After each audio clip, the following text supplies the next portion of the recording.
I'm not going to give you a glorified story of how I had a very successful career and then how I left everything and now I'm working with children. It doesn't work like that. I don't believe in glorifying stuff. I find it very pathetic, actually. So I'd like to give you a little bit of intimacy regarding my story. I'd like to give you genuinely from my heart how I had so much pain on this journey. So you can resonate. I think we're all on the same boat.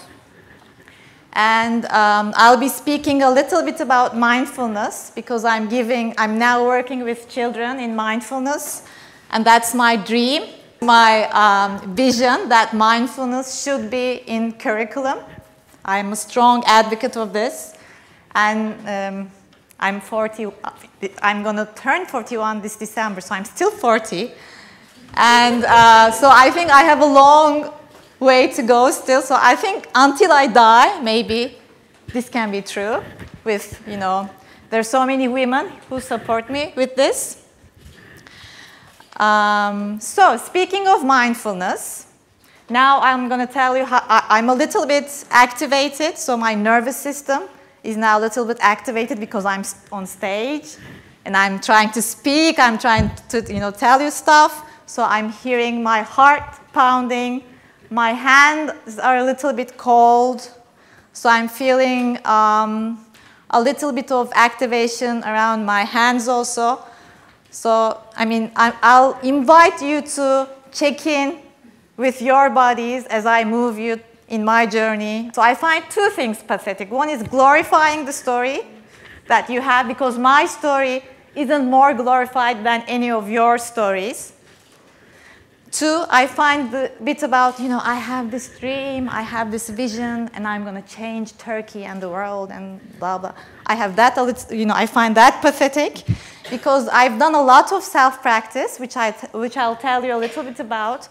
And as Rumi says, I think, and I'm a political person in terms of I have strong. I'm not in a political party or anything, but I have very strong political stand.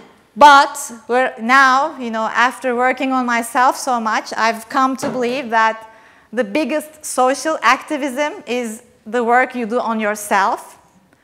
That's where I've come at. So as Rumi says, it's your light that lights the world. It's your light that lights the world. So, my story.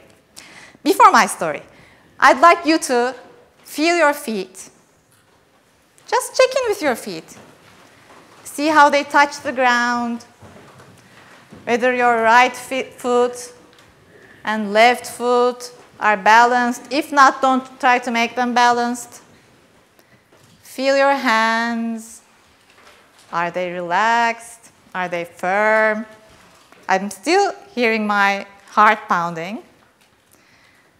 Notice your breath. And when I say notice your breath, are you changing it? Notice that.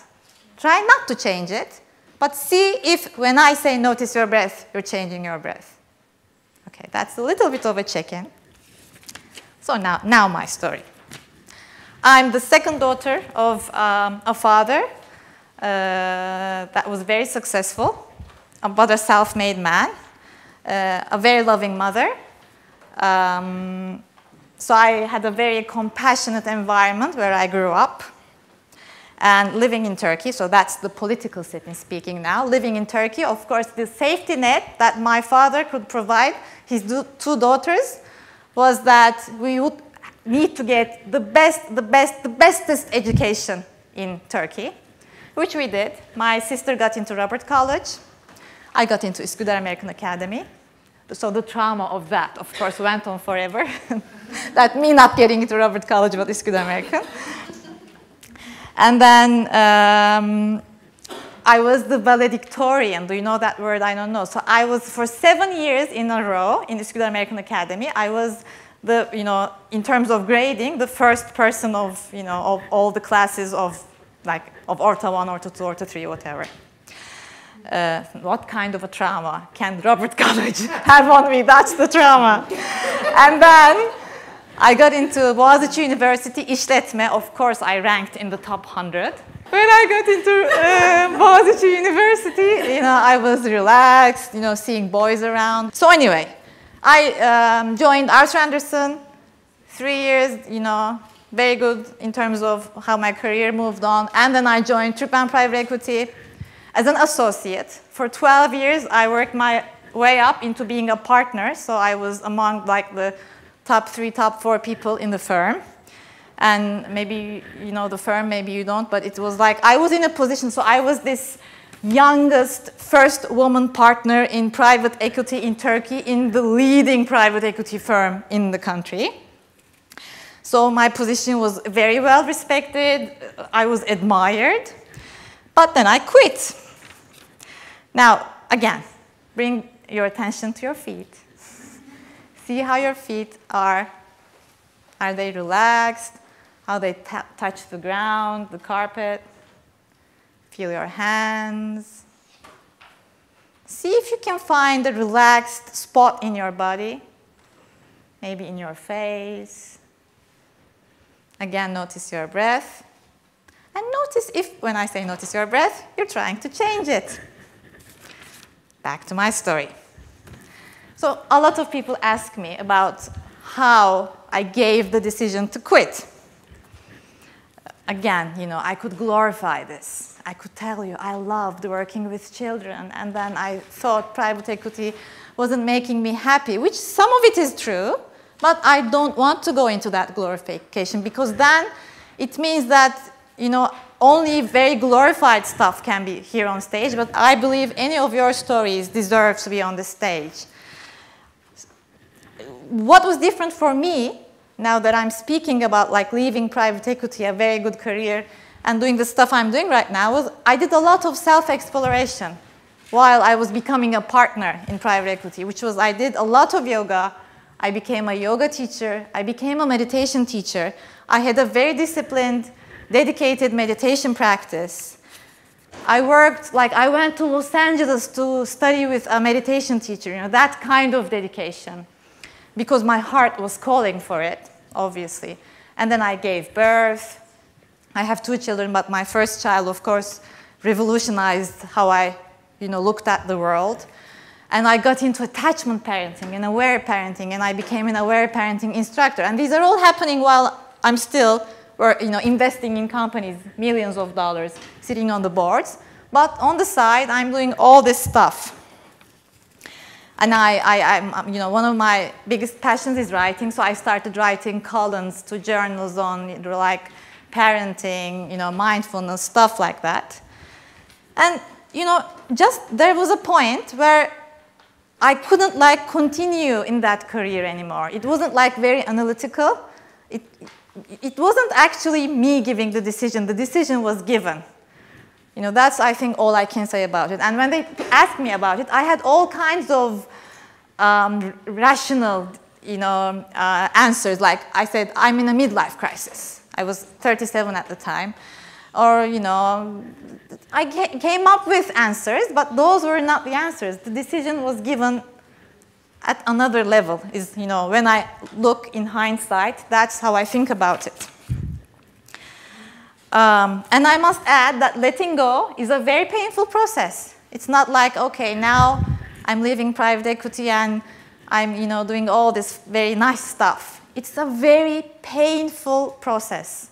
I had to leave all the nice things about being a partner in private equity, all kinds of things, about the future, because my conditioning is, okay, Üsküdar American Academy, Boğaziçi, Arthur Andersen, private equity, it goes like this. But then I was I just diverted and I had no idea. I had my passions.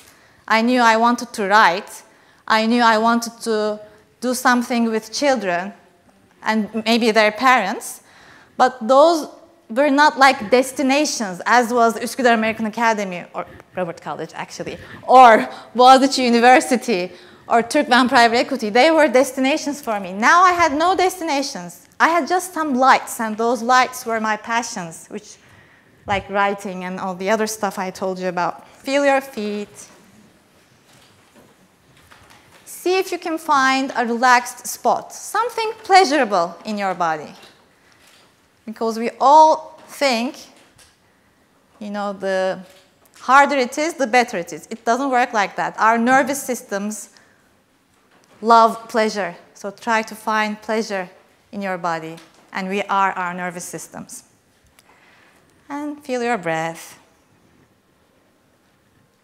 So yes, letting go was a painful process. But like after that pain, now things do look much smoother to me. Again, I don't know the destination. But I currently love what I'm doing with children. I'm giving trainings at ankle schools at Bosphorus University, at the American hospital. I work with kids. I'm writing for kids. A book, a book I wrote will be published soon. I'm writing also fiction for adults. So like I'm just surfing the waves now. Curiosity. Be curious about yourself. That would be, like my recommendation, if I may, from my heart to you guys. Be curious about yourself. Be curious about your passions. Treat your nervous system well.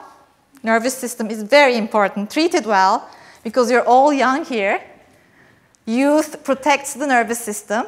But as we get older, if we don't treat it right, now all these illnesses, chronic fatigue, fibromyalgia, they all are happening because we didn't have them 50 years ago. We're not treating our nervous systems well. So keep an eye on your nervous system. Build a community that supports you, like TurkishWIN. Community, we are social animals. Human beings are social creatures, so build your community and get intimate with yourself. It is, I think, very sad to lead the route that others have crafted for you, be that your parents, your social environment, your friends, whatever. It is very sad when you get older to look back and see that you're walking the road, the path that others have built for you. Because I believe all of us have the tools to craft the most meaningful routes for ourselves. Thank you for listening.